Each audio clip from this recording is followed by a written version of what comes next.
And on the Red, White, and Buffalo Blues, we're joined by Marlon Kerner, round three, pick 76 of the 1995 NFL draft out of the Ohio State. Marlon, thank you ever so much for coming on the show. Thanks for having me, Matt. It's been a minute. And we were trying to do this for a while, but glad it finally worked out with both of our schedules. Yes, I've been looking forward to it for a long time. Obviously, because you're obviously an ex-Bill, but also because we're going to talk on a little bit later about the draft. You have your own college podcast on the Cover One Network. It's what happened on Saturday with Marlon Kerner. So it's always good to hear that. I do listen to it. So it's always great to have guys on and actually just talk a lot about the Bills and your experience with them. As a player, it was interesting just kind of coming out because when I went through the draft process, I didn't even know that they were interested in drafting me. It was really crazy just going through that entire draft process for me, just trying to figure out who likes you, who's going to be around to draft you, right? Because everyone makes promises like if you're on the board when we pick, we're going to pick you, right? And everybody says the same thing, like, be ready. And you get text messages and calls and your agent's like, hey, I just got a text from so-and-so. They're picking in like 3 picks. They say you're on the board. So if all goes well, then you may be their next selection. And so you get your hope up and you go through that whole process. But to even step back a little bit, just for me, like coming off my senior year, I had like such a crazy up and down senior season, just trying to figure out, like most guys that are in my position, trying to figure out if you're going to make it to the league and get your dream of making it to the NFL. So you do what most guys, I did what most guys that are young do. Like I tried really hard to play really, really well. And when you try too hard to do something, you either have a lot of success early or sometimes it just doesn't go well. And for me, like I really pressed hard, didn't follow good technique, sometimes just didn't get in the playbook like I should because I was trying to make a play. And then you kind of turn something loose because you're like, listen, we're dependent on you. And I think for me, so I had like such an up and down senior season. I was coming off a separated shoulder at the beginning of the camp. I had a grade 3 separated shoulder. Oh, I was supposed to miss 4 to 6 weeks. I missed 4 days. Numbed it up. Like they were like, no, I'm like, I'm not missing any games. I'm like, shoot it up, numb it up, do whatever you need to do. Like my shoulder was like down here. And somehow I made it through training camp. They were like, okay, what can you do? Like I couldn't get my arm, like I couldn't go out like this wide. Like if you were to lay down and bench press, I couldn't go out a normal bench press width without it causing pain or without my shoulder like almost popping out of socket. So I had a pad on the shoulder, and it is the craziest thing because like they wouldn't allow it to happen now, but they took a like something for a cast and they molded it to my shoulder, and then we sprayed the sticky spray on it, and I would put this on top of the shoulder to keep extra padding on it, and then put my shoulder pads on, and I played every game like that. Like, nice. It was unreal until about the halfway point of the season. Then I was like, I'm not even gonna wear this thing anymore. It's not doing anything. I'm fine. And then I could not bench press the entire season. Like so the only thing I could do was close grip bench. So I would go, and when they would say normal bench press work, I'm like, I can't get my shoulder that wide.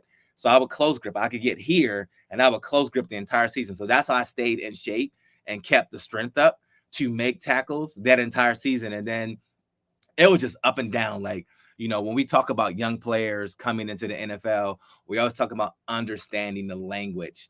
Well, that also applies to terminology and really understanding what coach speak is. And so I always talk when people say, well, how do you understand certain things? Like coaches have to do a good job of really articulating what's in their mind, making sure that when you say it, that my speak translates into what the message is that you want to say to me. And so there was a lot of miscommunication between myself and my coach of how he wanted me to play a certain coverage, how he wanted certain things to look.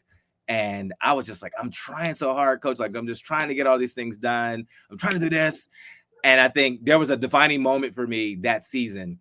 And it's not one that you're like, oh wow, like it just clicked. It clicked for me because I had a death in my family. My aunt was murdered, like in the middle of the season. Yeah.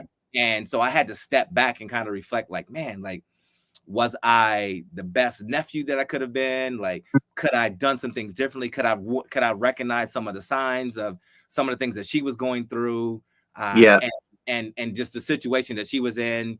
And she never got to watch me play a college football game. And so when I stepped back, it made me realize that this is just a game. And Yeah. whether I make it to the NFL or not, there are other things bigger and more important than the NFL, which is your life.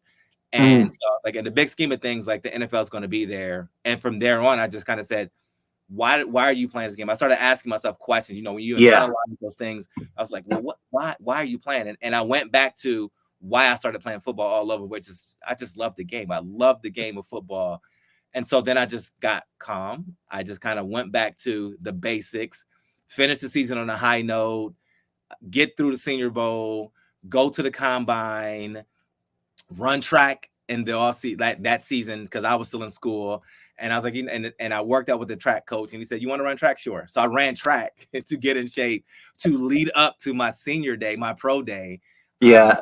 and I ended up running a 4.3540 my pro day, and that was the first time that anyone from the Bills actually said anything to me. They were just like, "What'd you eat for breakfast?" And I said, pancakes. I went to McDonald's, like like I had this whole thing laid out. I get up, I work, I was warmed, I was ready to go. I had my sweats on. I walked from my apartment. I just wanted to clear my mind. I had my headphones on. I'm like, I'm walking down. I'm gonna stop at McDonald's, which is like right on High Street on the middle of campus. Like, I'm gonna stop here. I'm gonna get some breakfast, and Yeah. then I walked across campus, walked to we had the Woody Hayes Athletic Facility, the WAC as we called it. Walked there and started warming up for my pro day, and had a really good pro day that day. And that was how I knew that was it. They didn't say we're gonna draft you. They just said, you know what, you have pancakes. Oh, you see these pancakes more often. I was like, you know what? I think I might. And that's how it went down. Like, that's when I first found out that was the only conversation I had with the Bills. And then they called me on draft day. Like, there was no conversations with my agent. There was none of that. It was just, hey, you've been drafted by the Buffalo Bills, which is a crazy story in itself. Yeah. So I mean, how did that go? Obviously, I'm assuming that you're at home actually watching it, and Yep. then you get that call. Obviously, how did that feel for you when you actually got that call? Whether it was Bills, whether it was another whatever team it was, obviously it was the Bills. But when you get that call on there, how did that in that instance? How did it make you feel? It was amazing, honestly, because you don't know what's going to happen. And in '95, for your listeners, the NFL and the spectacle of the draft being on nights, like, Thursday night, Friday Mm. night, Saturday, it wasn't like that. It was, you get up on Saturday, the draft came on at noon. So you had Mel Kiper and all those guys on ESPN. That was the only way you could watch the draft, ESPN and then ESPN2. And they started at noon, and they would go until like about 11:30 at night on a Saturday. It was literally a 2-day affair. Yeah. And so I was like, all right, and the NFL says they'll give you a draft grade. Like, hey, you're projected to go here. And so my draft grade was anywhere from third round to sixth round. Like, you could go anywhere in there. Obviously, if somebody likes you, they can take you sooner. But based off of the talent that they projected and from other schools and people who they ranked higher, they were like, you're like the 10th best or 9th or 10th best cornerback in this draft. So you should go here.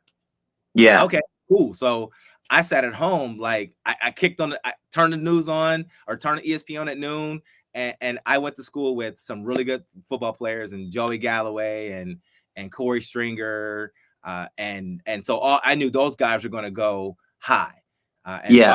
I'm just watching the draft to see which other my friends go high.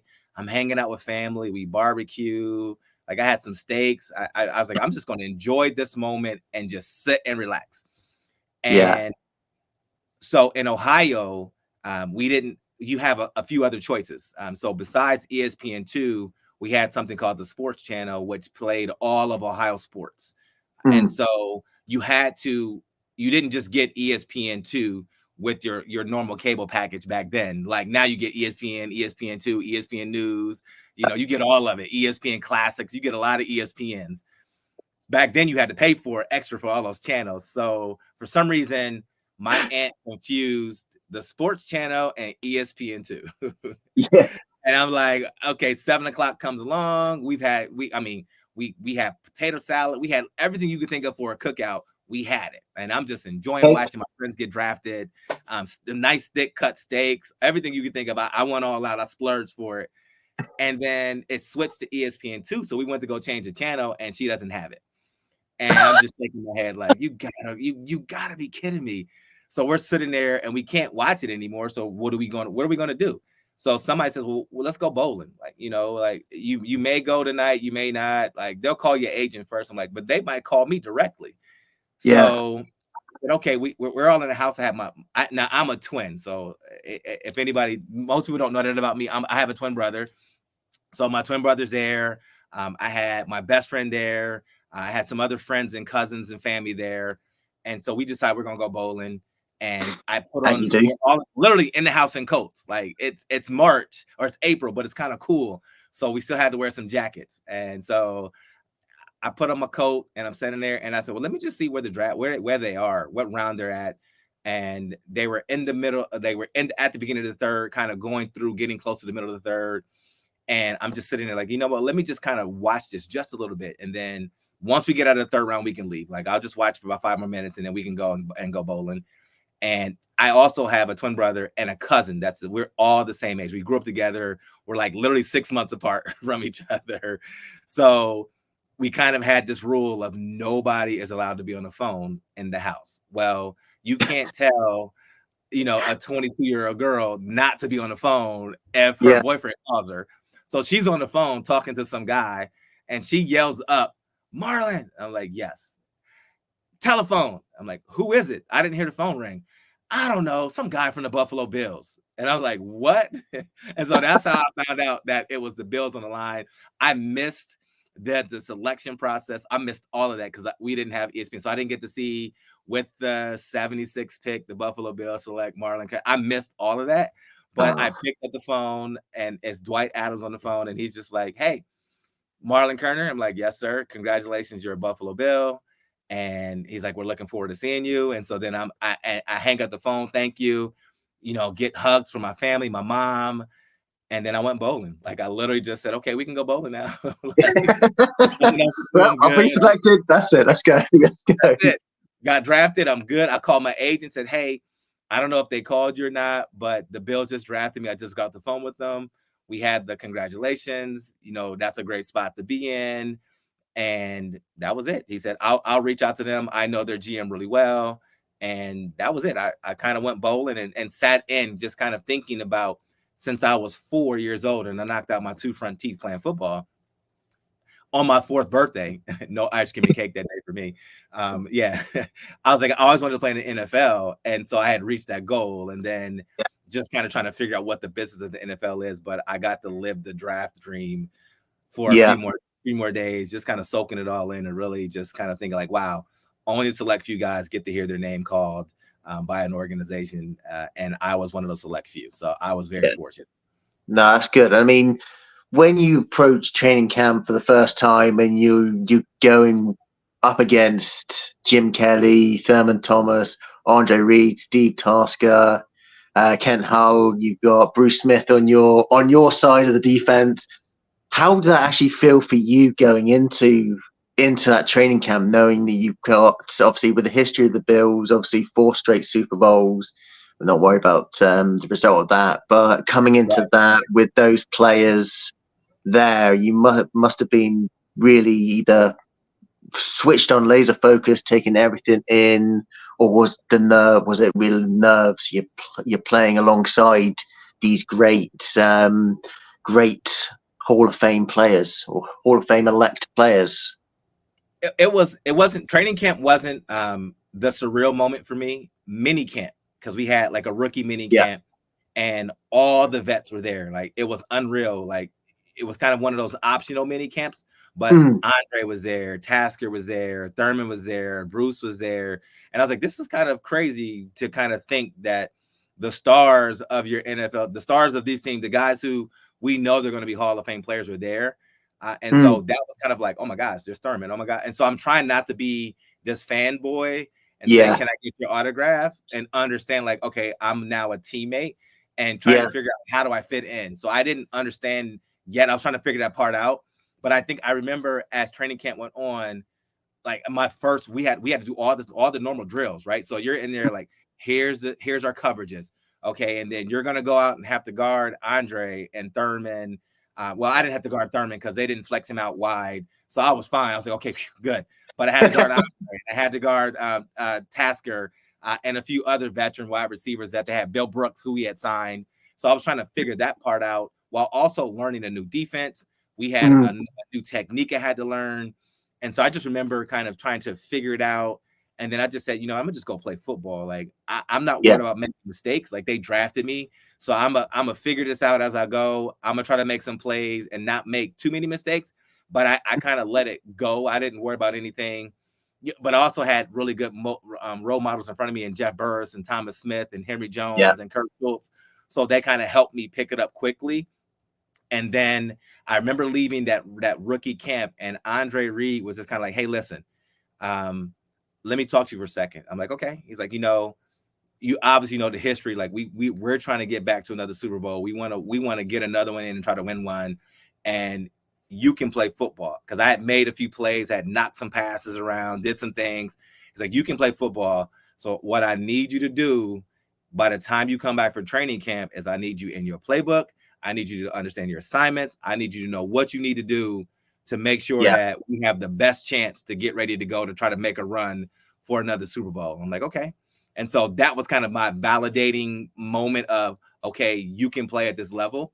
And from Yeah. then on, I was like, I'll do whatever I need to do to make that, make this team. And so it worked out well. We came back in training camp. I had a good training camp with them, played, earned that starting nickel position, that coveted nickel position that Taron Johnson plays now. Yeah. And it was the perfect position. And then ended up moving outside when Jeff Burris tore his ACL about week 6 or 7 of the season. He tore his ACL and was down for the rest of the year. So I moved out to his side, the left corner side. And my good friend Ken Urban ended up coming in, and then he became the nickel position. And we just kind of had fun. We just went out there and played. And, it's kind of one of those things when we always say, when young guys, you don't know what you don't know. So I didn't know to be nervous about certain things. I didn't know to be like, oh my gosh, you may never ever get into the playoffs. I just kind of went out there saying, I'm going to go out here and play my position the way they coached me to play. So I didn't know certain things, so I wasn't afraid. The moment wasn't too big for me, because I didn't know any better, and I was already poised to be in that position because Ohio State played in such a large crowd. So the crowd noise wasn't an issue for me, because we played in front of 96,000 people every Saturday, and then we would play in the Big House and other stadiums where it got loud. So I learned how to kind of block out that noise. So I was kind of ready to go by default, just because of the conference that I played in the school that I chose. Yeah. And how many times did you actually pick off Jim Kelly in training camp? We probably picked him off a lot, but he definitely, it was a challenge. We didn't necessarily pick him off so much when they were in theirs, but he would always tell us, like, when we would give the scout team look for the K gun offense, he would say, if you got a chance to pick it off. Like, there is no let it go through, let them catch it. No, I mean, if it's a bad pass, it's a bad pass, and I need to get better.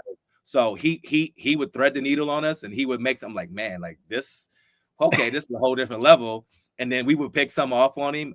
So, I probably got a few on him in training camp, and he would come up like, what'd you see there? What'd you read? And I would say, okay, I saw X, Y, and Z, based off the split. The receiver didn't sell this enough, so this is why I jumped this route. So there was always this kind of this proving ground and this competition that he wanted all the time, so that when you got into games, you knew you weren't going to face that level of competition. You might have somebody who just wasn't going to play to see it that way. So it was really an eye-opening experience of, like, he was okay with throwing picks in practice, to Yeah. get better. And he would take chances, and I love that. Like, take chances, I'm going for it. So it was really fun. Yeah. I mean, obviously, the career didn't last as long as obviously anticipated. You had that really bad Yeah, double knee ACL. injury. Yeah, tore my Um, ACL twice. yeah. Oh, I've done my ACL already, so I'm waiting for surgery on that one. So I did that playing football myself. Well, Yeah. soccer. But obviously, after that, obviously went through. How did that really affect you, knowing obviously that the season, your career was all pretty much over? Obviously, tried to come back. Obviously, it wouldn't happen. Then, in 2015, you then worked for the Bills, obviously in a personnel capacity, obviously being director of alumni, then actually player engagement. I think for me, it was kind of one of those things. It was cathartic to be back in that position, because when you first leave football, you don't understand, like, if your career's over, right? Yeah. So for me, it was kind of one of those, like, all right, is it really over? I'm not sure. Is it just I need time to get healthy? The business aspect of it is they don't wait for you, right? So we Yeah. always hear that, not for long. What have you done for me lately? Mm, Like, they don't really, like, the business doesn't dictate that they're going to wait and give you a lot of time to come back and play. Like, if they think you're going to be healthy and you should be back, you'll get a little bit of time. So the first time I tore my ACL, it was, you should be back. We really want, we value you as a player. We think you're going to be back. And so I tore my left ACL the first time, and then I literally, and I wouldn't recommend anybody doing this. So when we talk about Trey White, who's now no longer on the team, and he was coming yeah. off a ACL injury, and everybody's like, she should be back. Like, it's been 9-10 months. Like, that's not enough time, because I'm the example of rushing and trying to come back and play in a Mm, professional football game 9 months to the day of when you had your first surgery. That was me. And I yeah. tore the other ACL because I wasn't really ready. There were certain things that I just couldn't do at that level. Like, I could do it in practice, I could do it on air, I could do certain things just trying to get ready to play. Like, all right, we're going to do this drill. But now to go full speed, it's a whole different level. And I think sometimes as fans, we don't understand that. Mm, Like, speed of the game is a lot faster than just practice speed and drill speed. And so if you can't do it at a high level, you end up injuring yourself. So I was really glad they took their time with Trey, but I didn't. I pushed it and I tore my other ACL. And then all of a sudden you're like, all right, am I done? And then you get released because of the business, and you try to go get healthy, and you're like, look, this is not going to work out. So then I just walked away and then come back full circle. So I was able to really help guys understand you have a small window, but then mm, also help guys understand that some of the skills you have now, they translate into the real world. yeah. And even if you play for eight seasons, or even if you got to play 10, 15 seasons, like a Lorenzo Alexander, okay, Mm, Lorenzo's leaving, he's 34. You can't even retire in America till you're 65. yeah. So, or 55. Like, so even if you say I'm done at 55, you still have 20 years. What are you going to do for the next 20 years? And so really Mm, kind of helping guys really focus on trying to maximize their time with the team, however long that's going to be, but then have another a macro level view of, when you look at the big picture, your NFL career is like this, in the yeah. span of your life. Like, it's this much of your life, and in the big picture, your life is like this. The NFL is going to be here. It's a very small window into it. So if you don't really develop other skills, really try to do other interests, make the right connections while you're playing to set up things for when you're done, you'll have a hard time transitioning out of it, because you put all your eggs in one basket. And the NFL, you can't play forever. Like, when you talk to Yeah. guys, like, listen, this is the tail end of your career. You have more football behind you than you do in front of you. And that's Mm, the reality. Like, if you've been playing since you were 4 or 6 years old, Pop Warner, you're in the NFL, the average career is 3 years. Most guys are going to be done by the time they're 24, 25. That's just the reality of it. So yeah. what are you going to do for the next 35, 40 years of your life if you don't have a good game plan? That transition can be really tough and really rough for individuals. So it's pretty much your life experience of being the NFL player, Yeah. actually only having the 3 years experience. You were able when you became the director of player engagement, really help these rookies, especially coming in, to actually understand their role. Obviously, we see now that obviously rookies actually are starting to make more mistakes off the field and all that. But obviously, your role was more of that leadership, that guidance, like a guidance counselor type role for the Bills. Yeah. I mean, you could say like a guidance counselor, just kind of helping them transition in. But then we also help transition the guys that got released, right? So you're always there for them. You talk to guys, you show them mistakes. Like, you don't want to be this type of guy.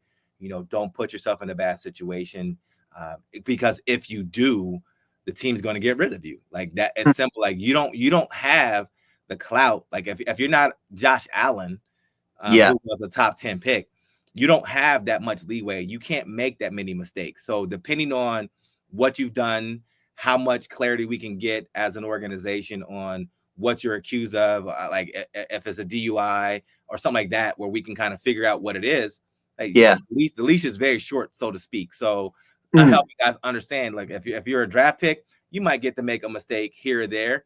If you're an undrafted guy, the window's smaller. If you're a journeyman, it's really small. So you don't have the luxury of just thinking you can do whatever. And then you look at the guys who make those mistakes, and like Ruggs, who played for the Raiders, and you make a mistake, like, please don't drink and drive. We had everything set up in place for you to do those things. But if you get behind the wheel and you cause an injury, your career is going to be over. And there's nothing anybody in the league can do. No one's going to get you out of it. No one's going to be able to save you from it. And you still see guys making those mistakes. And so that's where that role, player engagement, whoever is in that role, they're so critical, because you don't know what guys are going through. You don't know what guys have seen in their life. You don't understand how guys view certain things. And so if you grew up in a household where people always drink and drive, you think nothing of it because that's what you've seen. And so it's almost an impulse. It's a reaction that you do because you've seen somebody in your family do it so many times. So you're helping guys break that habit of, don't do that. Like, you have too much to lose. And then helping them understand everyone that you bring with you is not your friend. You can't support everyone, because that's the other thing. People think everybody in the NFL is millionaires. And like, you can't set up and take care of everyone else and then think you're going to be able to take care of yourself. You don't have the money to do that. So making sure that you prioritize who you want to try to help and take care of in your family, but you can't take care of everyone, while also making sure you have enough to save for yourself, because that's always the other thing, right? You see guys get in and make a lot of money and say they made so much money, but how do they lose it all? Well, if you have a big entourage and you try to do some things that financially you can't do, and you try to take care of too many people, you end up giving instead of saving for yourself. And then when you're done, you have nothing to show for your hard work, because you've given it out to everyone else, trying to make everyone else happy. So trying to help guys figure out all that happy medium, not just rookies, second year, third year, vets that come in from other teams that maybe didn't have that type of culture. You try to help them go through that process. So it was a really fun experience, fun, rewarding experience. And then it was just kind of like, all right, time to go. It was time to move on to a new chapter. And so I have nothing but fond memories of being there with the Bills organization. And now I'm just kind of like, I'm just a former guy, kind of like, hey, I'm here. If you need any help, I can help you. I can talk you through it. So that's why I started the podcast, just to talk about college football, since there's so many Bills podcasts that are out. Like, hey, let's talk about those guys and find out their journey to get to the NFL. What was it like? What was your college experience like? What was it like going through the process? How did you get here? Why did you make the change? Right? Some guy like Lorenzo was a defensive tackle when he was in college, and did all these things, and then played defensive tackle in the NFL. So it's always interesting to hear how you made the shift from one position, losing weight, becoming fit, and everything that you need to be to play that position. How'd you learn it? What were your cues to kind of pick up? Because it's different to play defensive tackle. Your responsibilities, your assignment, your terminology, your gap schemes are a little different playing one position and then switching to another position that has a little bit more range. And so, like, hearing guys' stories like that is always fun, and then we have a little fun and banter, because I'm a Buckeye, so I always talk about football, and we have those fun conversations. I mean, going on, obviously, what you say about, obviously, Lorenzo being the example, going from one position to another. Obviously, with defensive backs, obviously, you've got cornerback, safety. What would you say? Would there be any what's the difference in essence between the cornerback and safety, and the fact of the terminology, the way you've got to play? And is there anything really that could set you out as a cornerback that you think, okay, let's see if we can transition you to safety? Because I know there was talk obviously about Benford when he come on, saying, "Oh yeah, they can look to make the move for him to become a safety," but he's turned out to be a very good corner for a 6th-round pick out of Villanova. Yeah, I mean, Benford is playing really good football. I think to answer your question, there are so many nuances, so many differences between playing corner and safety.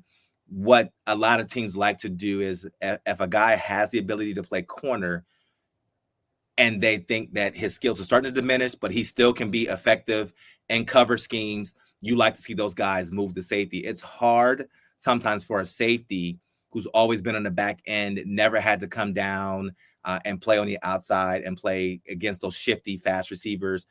That's a whole different type of skill set. That's a whole different type of understanding the coverages, understanding what you should do. So that nuance is really different and sometimes difficult for safeties to do, where sometimes a corner may be able to kind of make that shift and kind of say, okay, I'm cover 2, I'm a cover 3, I'm going to be a free safety here. And then if you get caught in base coverage, you can still walk down and get on the slide or get on an outside receiver or get on a flex tight end. And because you've kind of done it before, you kind of have some of those instincts that you need to be able to play effectively off air or maybe get up and play press coverage, where sometimes safeties, they don't have that flexibility to do that, or they haven't been asked to do that in their position. Your safety is more like the quarterback. Yeah. Back in. So your free safety is generally going to be the one that calls the signals, tell you where to go, help you get checked. We've been spoiled here as Bills fans to have Jordan and Micah, who are interchangeable. So they both had a really good grasp of the defense. They could get guys aligned when they weren't in the right position. So your safety is kind of like that guy. You have to be able to see the whole field. Whereas a corner, depending on what's called for me, I need to know what everyone's doing and how they aligned. But I kind of have my section. I have my little spot. If it's man to man, it's simple. I guard the guy in front of me. Like that's simple as that. Like, hey, what coverage, what technique am I playing? Depending on what scheme you call, if it's a blitz, I'm probably going to be inside technique. I'm taking away any slants, any in routes. If it's, I know I have safety help, I want him to run inside. So I'm going to take away all the outside routes. I'm going to get outside technique and really try to funnel him inside of me, knowing that I have a safety sitting here either in the hole or safety at the post. So I'm not taking any of those outside fakes because I already have that position and I hold that by my body position. And I want him to run a 4-cut. I want him to run a post because I have a free safety really sitting there waiting to either make the interception or deliver the big hit. And so when you understand how to do those things and work in tandem with your safety, it makes your job very easy. But it's not easy to do either. It's not easy for a safety to walk down and say, go press coverage on that man. Whereas if I'm a corner, I can be taught certain nuances of the safety aspect.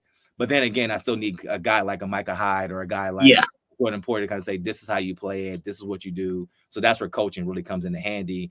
And thinking about somebody who really is, I think he's a safety. I think they'll try to play him as corner. When we look at this guy, the kind of the draft prospects coming out now, we have Cooper DeJean, Iowa. Everybody, like, amazing football player. Iowa really utilized him. Amazing. He was all over the place. He played slot, he played corner, he played safety. But I think his skill set translates better to being a safety at this level. Just because I saw him get beat with double moves, and you got to have some really good makeup speed. And I didn't always see the burst on film with those moves. When people went double move on him, they accelerate, they pulled away from him. So I think he's better served being a safety and being one of those guys that, oh, we flex a tight end out, we're in base coverage.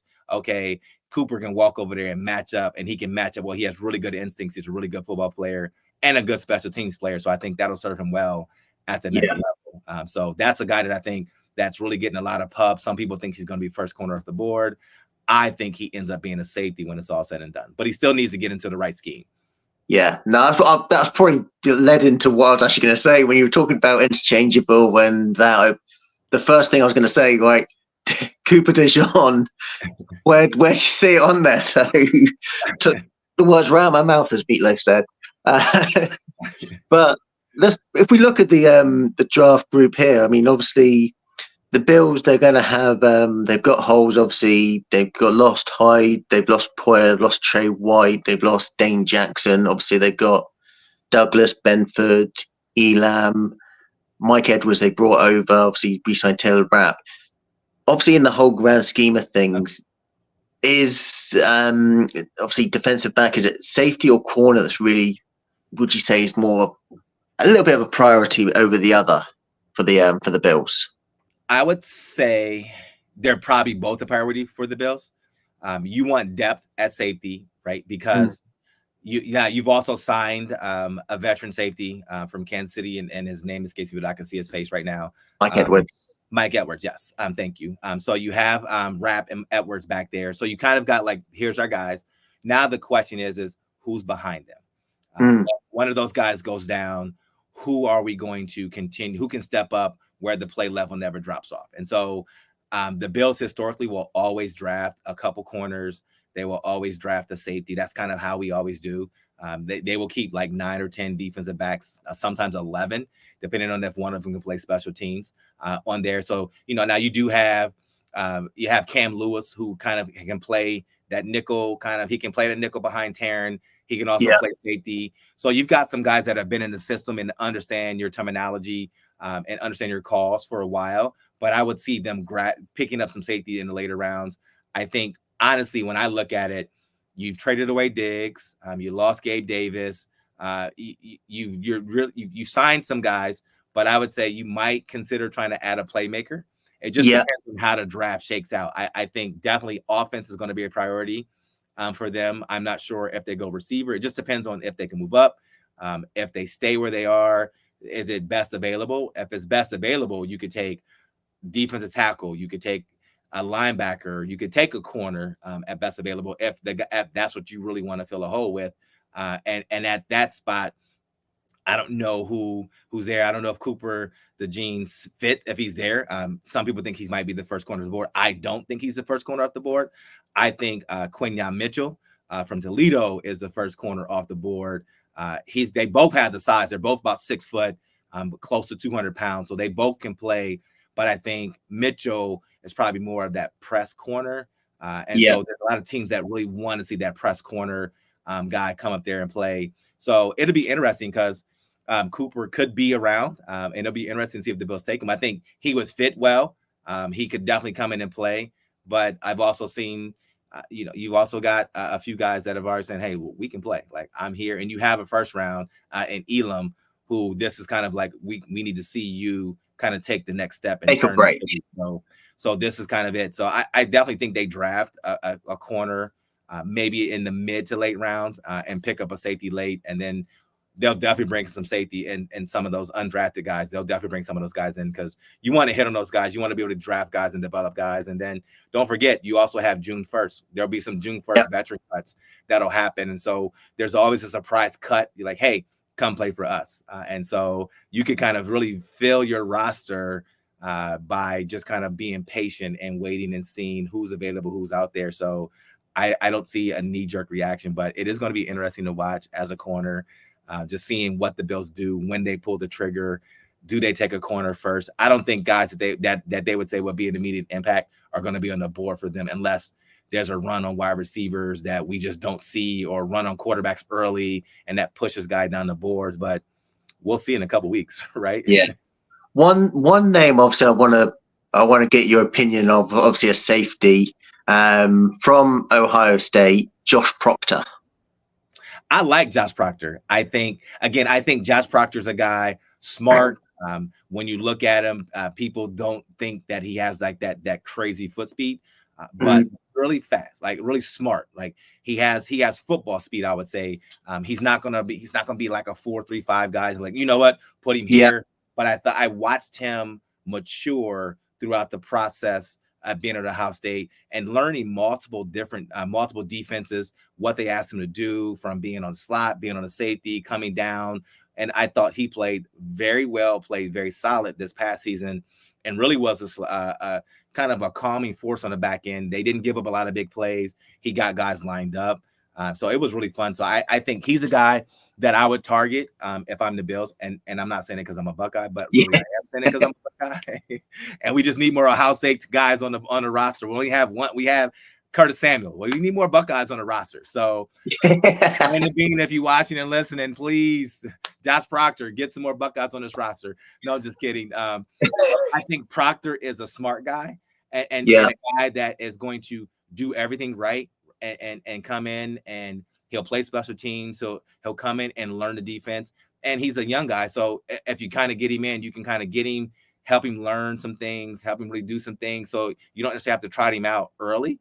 And so those are all the things when you look at where does he fit in the scheme of things. I think he can come in and be a range safety kind of a la Micah Hyde, but I wouldn't rule out Micah Hyde coming back later in the season as well, like after week 2.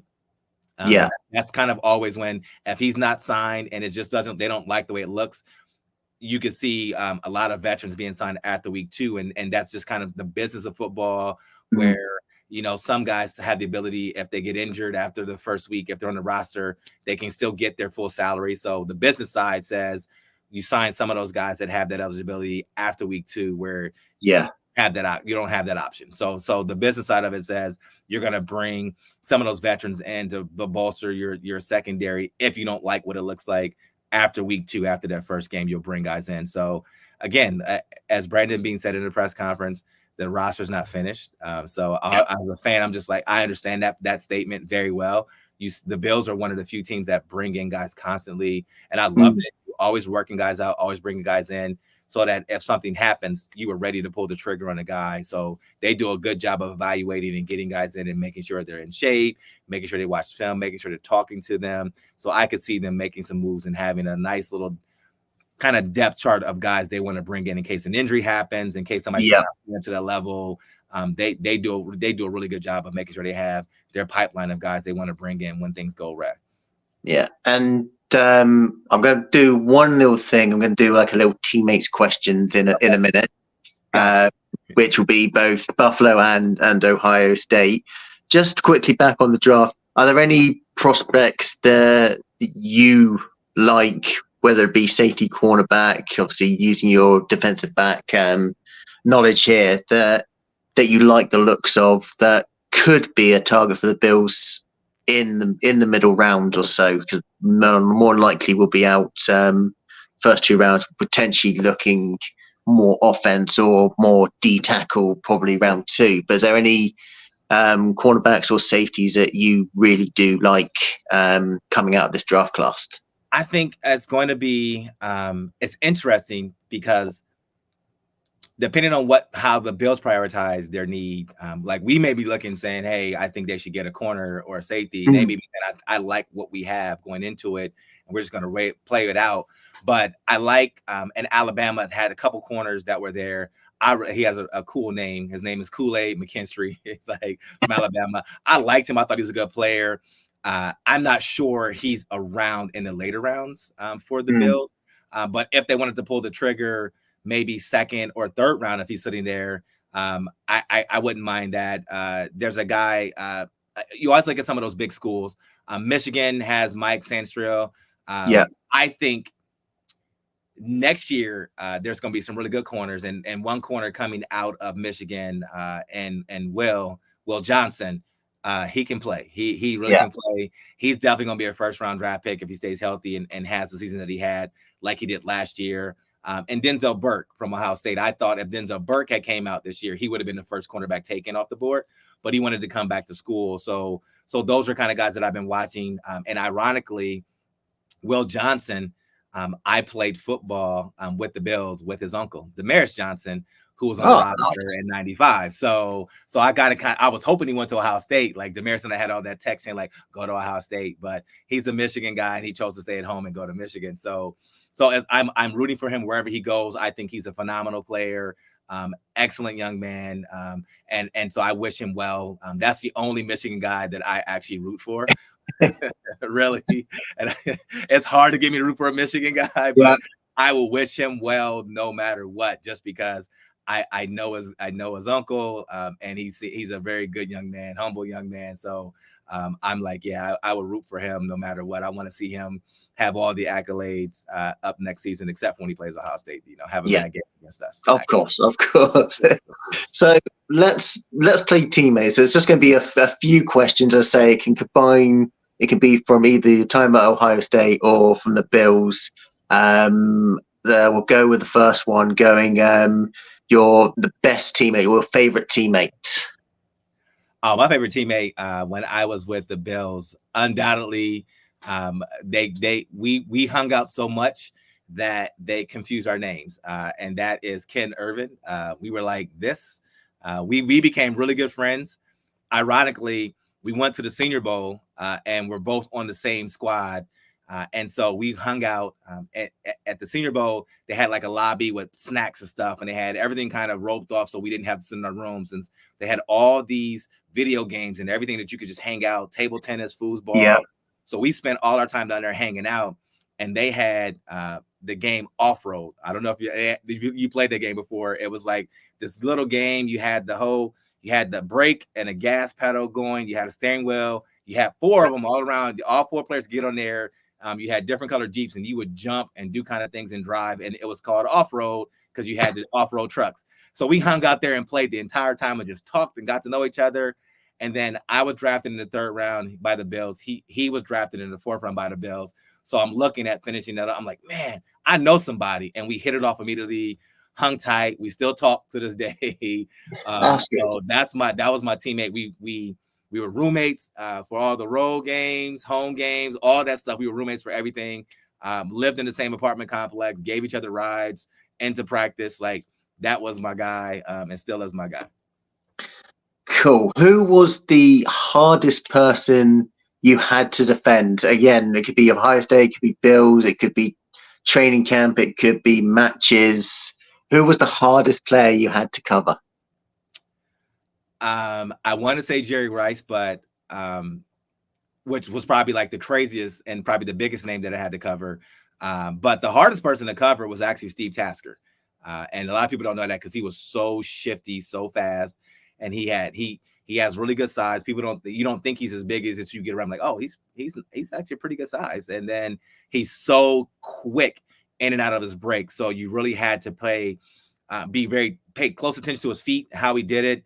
He being a special teams guy, he knew how to use his hands very well, and he was so quick at faking one way and going another way, and he was just really shifty. And so guys like that, you're just kind of like, man, this guy is really hard to cover because he can line up outside and in the slot. And so that made it difficult when you're trying to play with a guy that you can't get your hands on. Like outside, I can get close to the line and I can jam you on the slot. I had to kind of let him have free reign. And when he was in the slot, he was a beast to try to cover because you couldn't really get your hands on him.